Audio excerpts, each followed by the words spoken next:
నీకే నా యేసయ్యా, ఆరాధనా నీకే. హల్లెలూయా హల్లెలూయా.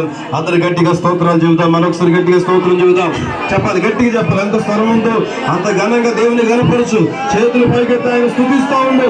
స్తుతిస్తున్నప్పుడు గొప్ప కార్యములు దేవుని జీవితంలో జరిగిస్తాడు ఆయన. స్తుతిలో గొప్ప శక్తులు. చెప్పు, గట్టిగా స్తోత్రం చెబుదాం. హల్లెలూయా హల్లెలూయా హల్లెలూయా హల్లెలూయా హల్లెలూయా. అందరూ చెబుతాం, ఎబినేజరే ఎబినేజరే, ఇంతవరకు ఆదుకున్నావయ్యా, ఇంతవరకు ఆదుకున్న దేవుడు నీవేనయ్యా, ఇంతవరకు మమ్మల్ని నడిపిస్తున్న దేవుడు నీవేనయ్యా, ఇంతవరకు మమ్మల్ని ఓదారుస్తున్న దేవుడు నీవేనయ్యా. నీవు తప్ప మాకు ఇంకా ఏ రొక దైవము లేదు తండ్రి. ఈ రాత్రి గట్టిగా స్తోత్రాలు చెబుతూ కలిగిపడతాం. నిన్నే ప్రేమిస్తామయ్యా, నిన్నే గణపరుస్తామయ్యా, నిన్నే ఆరాధన చేస్తామయ్యా. చూడ గట్టిగా హల్లెలూయా హల్లెలూయా.